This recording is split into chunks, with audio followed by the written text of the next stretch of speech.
Kaugnayan po sa impeachment laban kay VP Sara ang ating tatalakayin. Sa suki na natin, suki ng may tuturing ang susunod nating makakapanayam.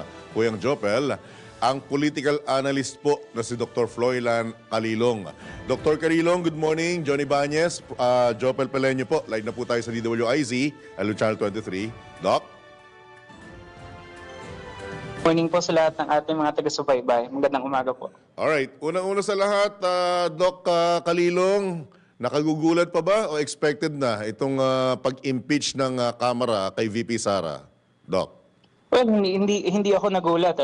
It's actually just a matter of time. But what really bothered me the most here is the abruptness tsaka yung sabihin na nating railroaded attempt that was conducted in order to file and immediately submit this impeachment complaint to the Senate.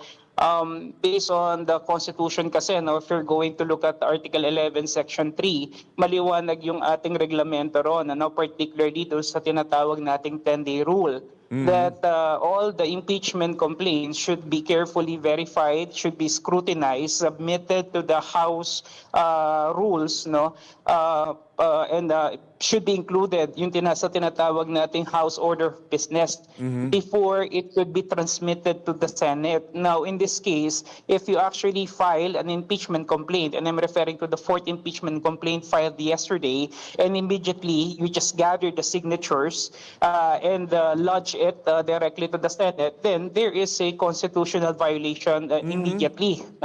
Because the impeachment complaint, you need to understand, impeachment proceeding per se is a modest and at the same time a solemn act that is vested on the Congress. And it should be carefully scrutinized and carefully evaluated. Alright. There should be really a process na dapat nasunod. Opo. Doc Calilong, are you saying na quote-unquote minadali ni Railroad itong prosesong ito at pwede bang magamit yan as technicality? Yes, there could be some legal challenge to that, because primarily when you look at the impeachment complaint as a power vested in the Congress, it should actually follow and it should be subject to the constitutional limitations. Now, if this was not observed, as I was saying, pwede talagang magkaroon ng legal challenge or legal question to this, which again may lead to some kind of political question as well, and may lead to some political address. So yun kasi ang problema kapag hindi natin sinusunod ng tama yung proseso. Magkakaroon talaga ng mga technicalities diyan. So hindi po nasunod, Dr. Calilong, itong 10 days na pag-verify dito po sa 4th impeachment complaint? Yes, actually, yung 10 days naman kasi na yon, hindi naman talaga siya parang directly stipulated na dapat 10 araw.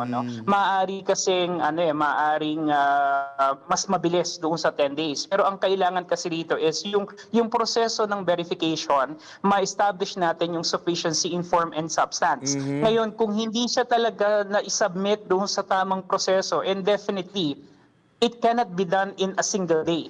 Okay? Wow. Hindi ito nagagawa sa loob ng isang araw. So maliwanag na hinabol nila ito sa last session para lamang mai-transmit sa Senado para bumulong yung impeachment complaint. So it's to me, it's done in bad faith. Okay. And certainly this is not good for democracy. Pero Doc Calilong, karamihan naman ng kongresista natin abogado. Alam nila yan, di ba? Yes. May mga judge pa nga dyan, kung di ako nagkakamali. So alam nila yan. So anong basa mo? Talaga bang kinapos ng oras? O talaga bang sinadya? Or anong basa mo rito, Doc, bilang isang political analyst? Kasi alam naman natin, numbers game yan eh. Na pagdating sa Senado, walang numero eh.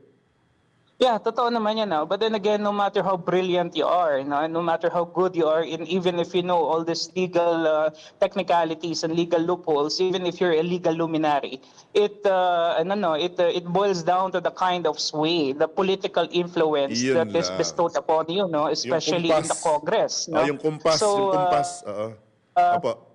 Yeah, sabi nga nila, there's always strength in numbers. And if they are that many, all right. no, okay. kaya nilang kaya nilang gawing puti ang itim at kaya nilang itwid ang isang batot, ano? So to me, this is a very clear manifestation of political maneuvering and that is, very rampant in the government right now. At dahil nga Kuyang Jopel, Dr. Kalilong, na numbers game ito, malaki ang magiging papel ng resulta nitong midterm elections. Tama, Doc, dahil kailangan ng numero ng Senado eh. Kailangan ng numero Tama, na sa Senado para mag-push through itong impeachment na to. Dahil kung walang mga makukuhang sapat na boto sa Senado, may tuturing na baliwala ang impeachment. Doc Kalilong, tama po ba? That is right. I think the administration is actually looking at the pre-poll surveys that we're having right now. We're in 10 out of 12 ng mga administration candidates are actually figuring in prominently.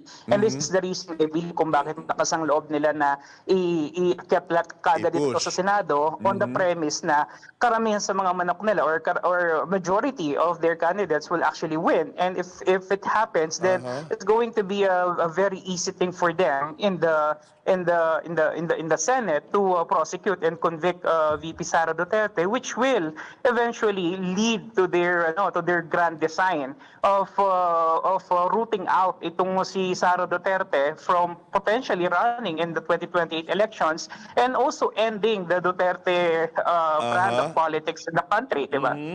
So maari itong questionin, Doc Kalilong, itong impeachment complaint na ito. At saan? Saan ko Saan? question? Saan For me, questionin?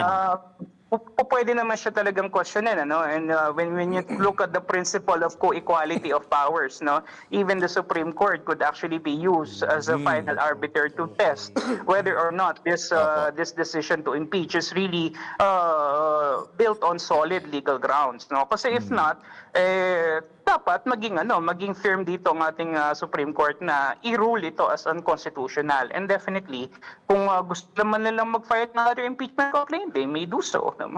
Pero ang kasi dito, at the end of the day, is ano ba talaga ang naging dahilan? Bakit nila ito ginawa? No?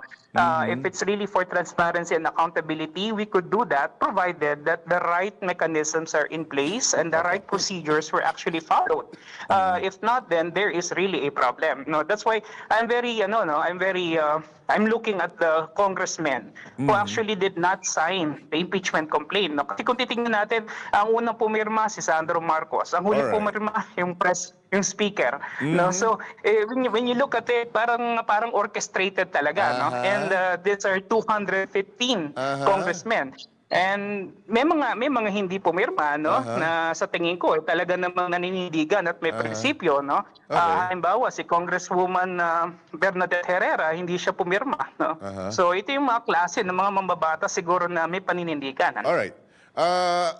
First in the Philippines, sa history natin, Vice President i-impeach. Sino ang next in line, Doc Kalilong, sa ganyang pangyayari? If ever, tuluyan ng mapatalsik sa pwesto, si VP Sara. Sinong next in line? Definitely, the president could actually pick or nominate, who will be the vice president.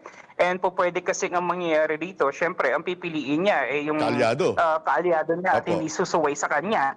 And this will be a part of their design to actually run again yung kanilang mamanokin for the 2028 elections. So again, these are all orchestrated to, like I said, to rule out and to root out itong si VP Sara Duterte to perpetually ban her from running, no. So we don't and I'm not entertaining at this point any thoughts na magkakaroon tayo ng mga destabilization or mass movements, like I said, because this is going to be very disruptive doon sa ating sa flow ng ating economy and sa maayos na nakalakaran ng ating lipunan. But then again, it's a possibility, no? Lalo na kung ganito nga na may nakikita tayong use or colors of political harassment. Oh, with those technicalities, Doc, saan hahantong itong impeachment na to? Well, it will no no definitely the Senate cannot act on it right now. We'll have to wait no for the new composition of the Senate to actually take form by June 30 no.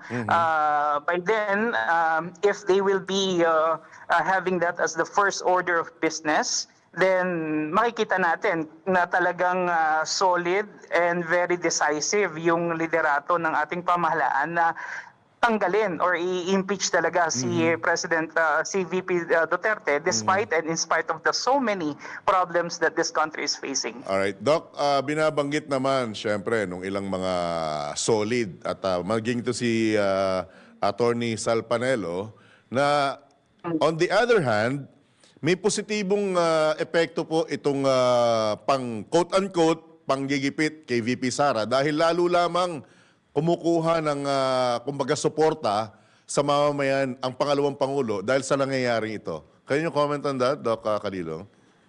Well, culturally, no, if you try to look at the Underdog, political culture of Filipinos, medyo Opo. mahilig talaga tayo to root for the underdogs, no? And this is something na siguro hindi naiintindihan yung dynamics at complexity nito ng liderato ng ating pamahalaan.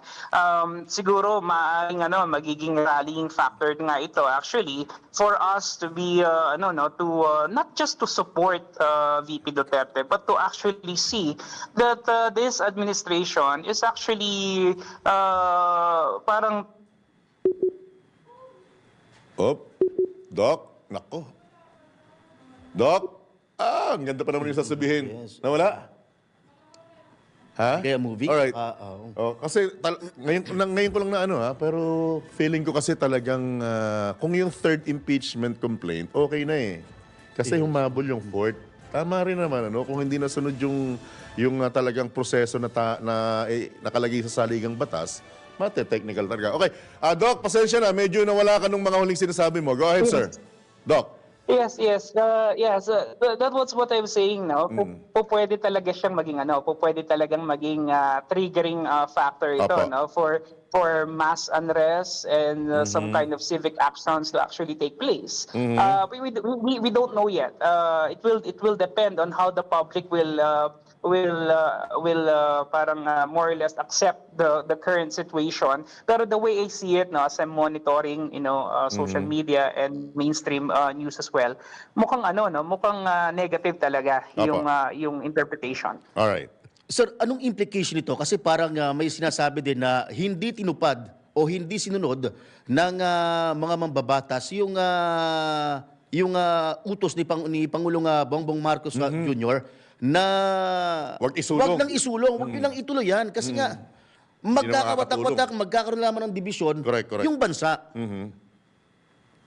Well, sa aking pananaw naman po from the get-go, I think this was just this was just a ploy, that was orchestrated by Malacanang to actually give us the impression that the president is actually playing the role of a Pontius Pilate here, Okay. that is washing his hands of the Gets ko guilt. rin. Opo. Pero the way I see it, no impeachment complaint will push through nang hindi Yun. or walang basbas ng Malacanang. Apo. Parang lang yan eh. Sorry pero maisingit ko lang eh. Parang yun nangyari sa pangkisa ng isang malaking network yan. Na pinipilit nilang mga mambabatas ang may gusto, pero ang totoo, may kumpas. Yeah. Di ba? Aggressive, Exactly. Doc. Anyway, Doc. Exactly. Apo, nasa inyo pong pagkakataon, baka may karagdagan po kayo mensahe. Go ahead.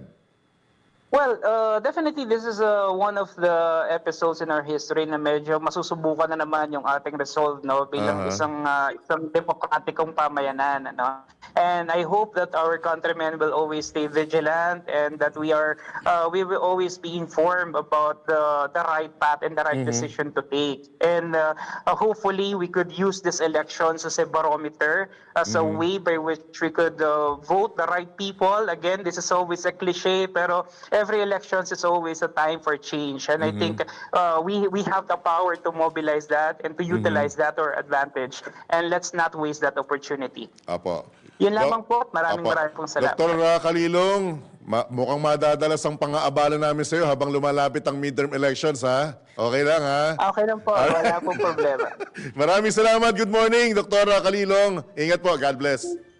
Apo. Salamat po. Mabuhay po kayo. Apo, yan po mga kabalitan, kabalitaktakan, ang political analyst na si Dr. Froilan Calilong.